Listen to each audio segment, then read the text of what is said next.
tous et bienvenue dans cette nouvelle vidéo. Alors déjà avant de commencer, j'espère que vous allez bien. Aujourd'hui on se retrouve pour une vidéo spéciale jeux de société. C'est plutôt un top 5 des jeux que Juliette préfère à la maison.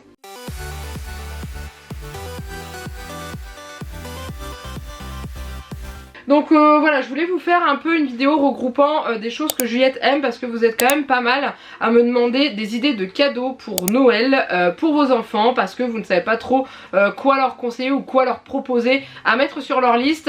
Donc du coup je me suis dit que vous faire un top 5 des jeux de société, ça serait déjà une bonne idée. Et j'envisage aussi de vous faire une vidéo des jeux, tout simplement des jouets préférés de Juliette. Alors pour ceux qui ne connaîtraient pas, Juliette est ma fille et elle a 5 ans. Donc voilà, ça c'est des jeux qu'elle aime faire, qui sont adaptés à son âge. Il y en a juste un qui est à partir de 7 ans mais qui est très facilement jouable à son âge. Il faut juste qu'on l'aide à certaines choses. Donc du coup on est parti. Donc ce que je vais faire, c'est que je vais mettre sur le côté comme ça, et au fur et à mesure que je vais vous présenter un jeu, je vous le mettrai ici en close-up, des petites images, des plateaux, des cartes, des choses comme ça, parce que clairement debout je risque d'avoir du mal à vous les montrer. Donc voilà, alors on va commencer avec celui-ci qui est un jeu sur les animaux fantastiques, hein, tout simplement. On l'a acheté avec Janek parce que en fait on adore tout ce qui est univers Harry Potter, animaux fantastiques.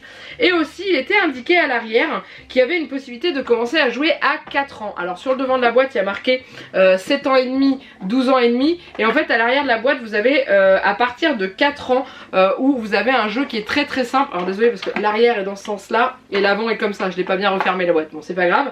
Et en gros ça permet à l'enfant de se familiariser avec le jeu et on l'a trouvé vraiment sympa. Alors Juliette est trop contente d'y jouer depuis qu'elle a commencé à regarder les Harry Potter, elle est encore plus heureuse. Donc en gros à l'intérieur vous avez un plateau de jeu qui représente la ville de New York, et dans la version à partir de 4 ans, je vais vous expliquer que celle-ci, l'autre nous on n'a pas encore testé, on a testé que cette version là avec Juliette.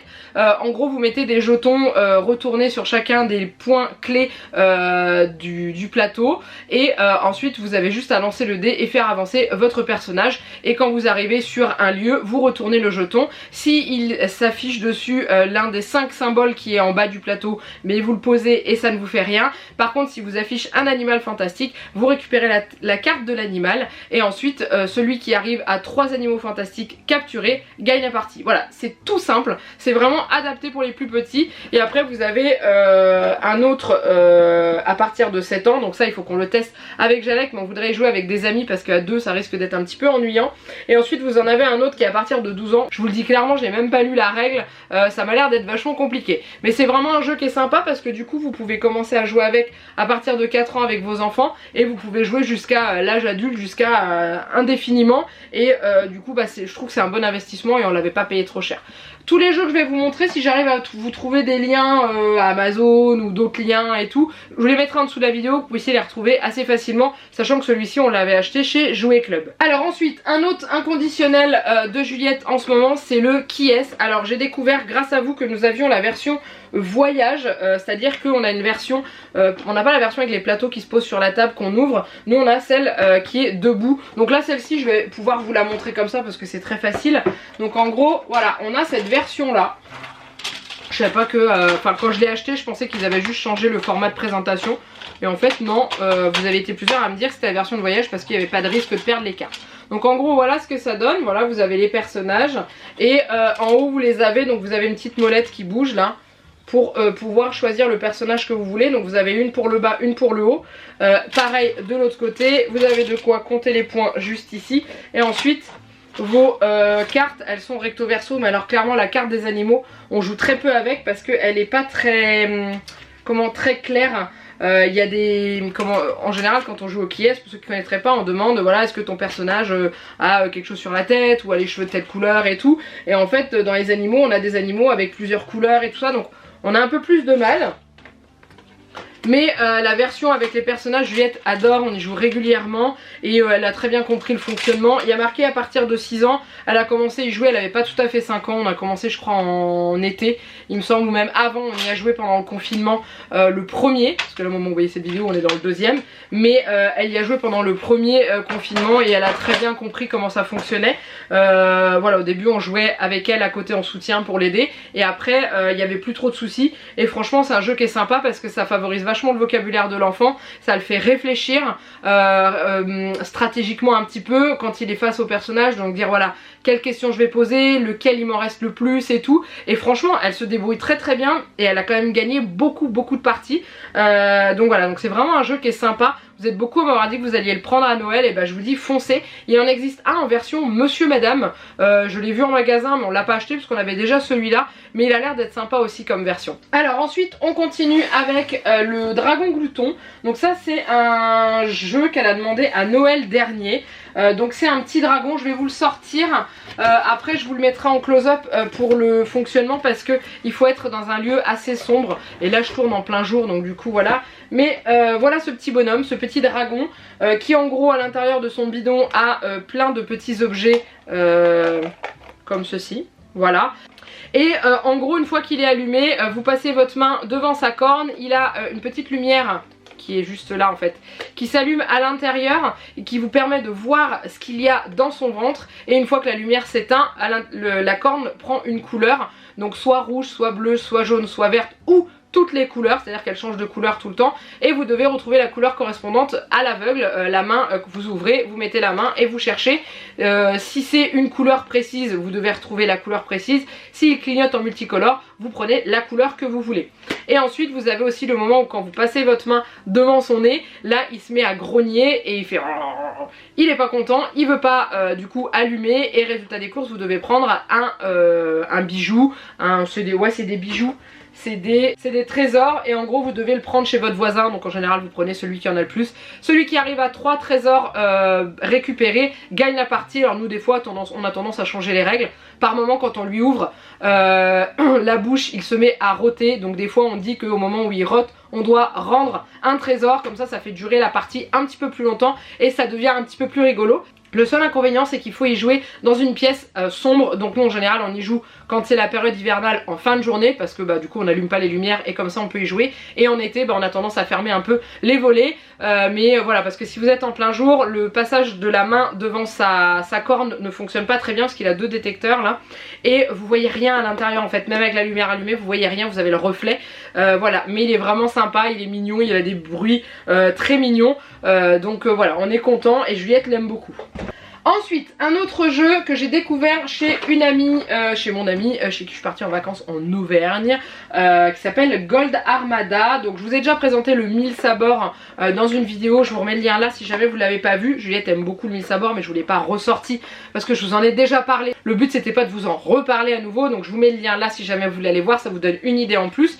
Celui-ci je l'ai trouvé à Jouet Club, je l'ai eu à moitié prix, j'ai payé 10 € au lieu de 20, c'est pour ça que je l'ai acheté, j'ai sauté sur l'occasion. C'est un espèce de jeu de Yams version enfant, donc il est pour les enfants à partir de 7 ans. Clairement Juliette arrive à y jouer avec notre aide, c'est à dire que faut jouer un peu stratégique, vous savez quand vous en fait contrairement aux Yams où quand vous lancez vos dés ce sont les constellations des dés, c'est les maîtresses de Juliette qui appellent ça comme ça, je savais même pas que ça s'appelait comme ça, bref.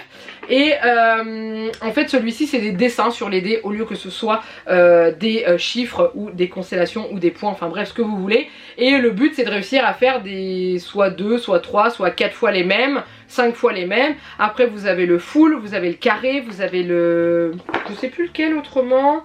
Donc ouais, vous avez avec 3 le full, le carré et le Yams. Et en fait plus vous avancez plus ça se complique parce que vous récupérez des petits trésors. Et sur les lignes de symboles identiques vous démarrez avec 2. Après quand vous enlevez une pièce vous devez en faire 3 pour récupérer la pièce d'après. Quand vous récupérez la pièce d'après vous devez en faire 4 pour récupérer la pièce suivante, etc. etc. Et quand vous faites Yams, full, etc. Au début vous pouvez faire avec n'importe quel symbole.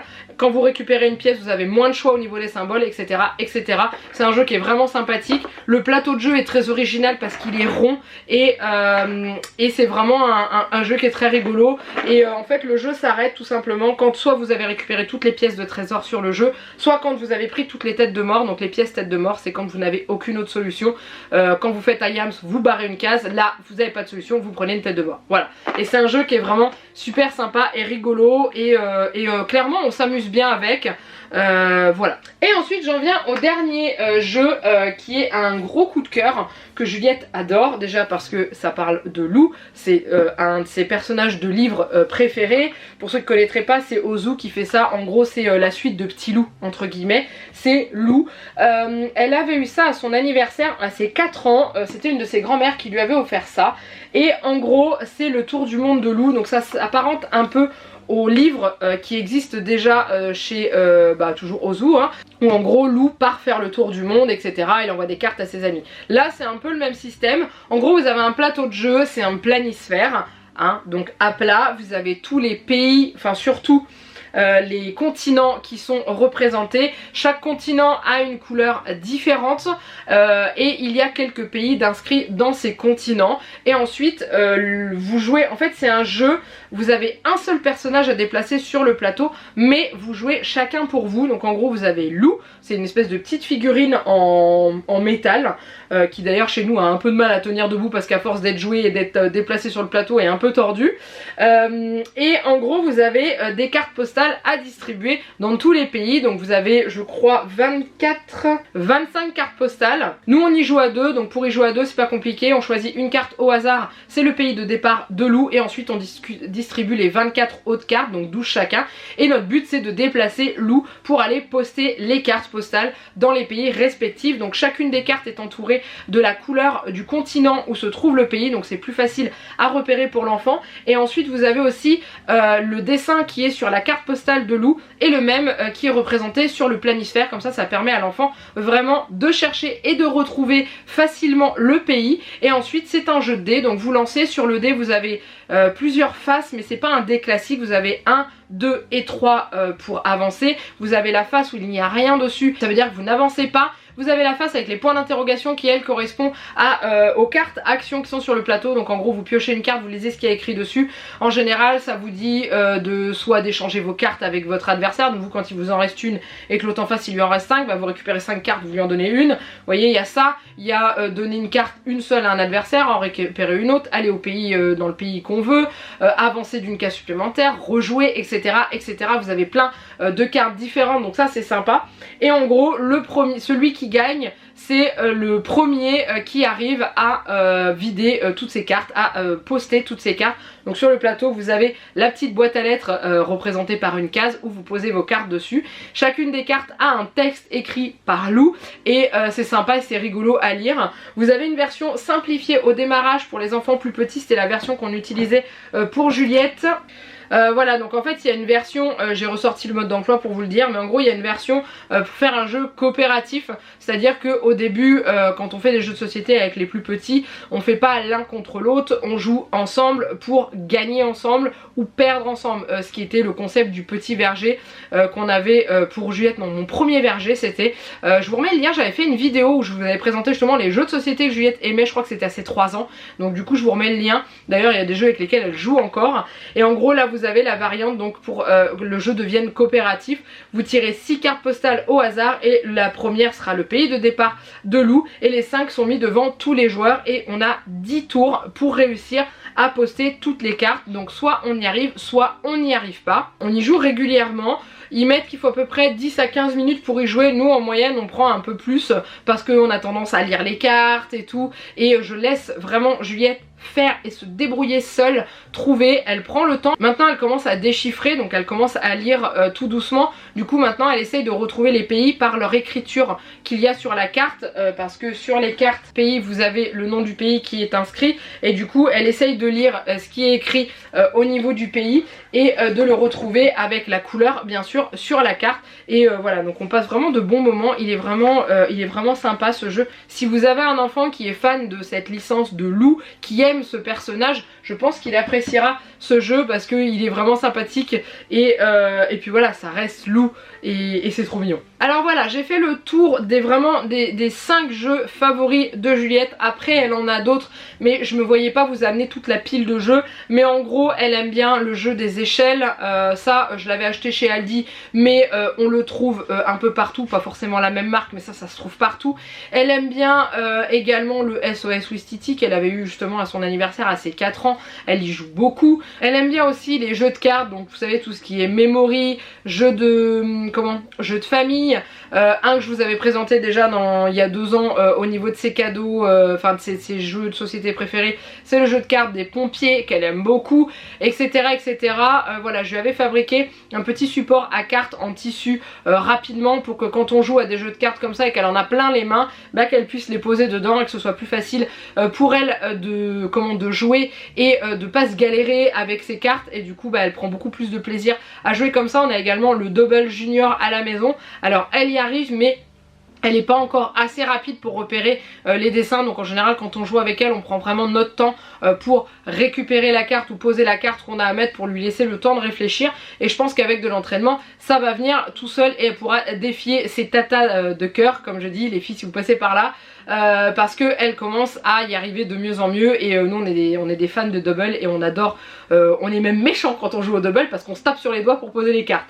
Bref, voilà, donc je pense que j'ai fait le tour. N'hésitez pas à me dire vous en commentaire quels sont les jeux favoris de vos enfants, qu'ils aient 5 ans ou plus ou moins, comme ça ça peut aussi donner des idées aux autres qui regardent les commentaires, parce que moi je vous ai donné que les choses que Juliette aime, c'est ses goûts à elle. Elle est par exemple pas fan des jeux de société où ça saute, par exemple elle a vu le réveille pas papa, elle n'arrive pas à y jouer, enfin il lui fait peur en gros, parce qu'à chaque fois qu'elle doit appuyer sur le réveil elle a peur que le père se réveille et du coup elle veut plus y jouer. On a le cuistot dingo, on avait gagné au au Noël de la société de papa, on avait été tiré au sort et c'est pareil, elle en a peur parce qu'il a le ventre qui grossit, puis à un moment donné il a le tablier qui explose. Du coup c'est pareil, elle est pas fan de ce genre de jeu là. Par contre il y a des gamins qui adorent, elle non, elle est plus jeu... Il faut se concentrer avec elle quand elle joue, elle est vraiment concentrée et tout ça. Mais voilà, n'hésitez pas à partager vous aussi ce que vos enfants aiment, parce que comme ça va me permettre moi peut-être de piocher des idées, parce que déjà pour Noël elle a commandé le Monopoly Junior, je cherche d'autres idées de jeux de société éventuellement, voilà.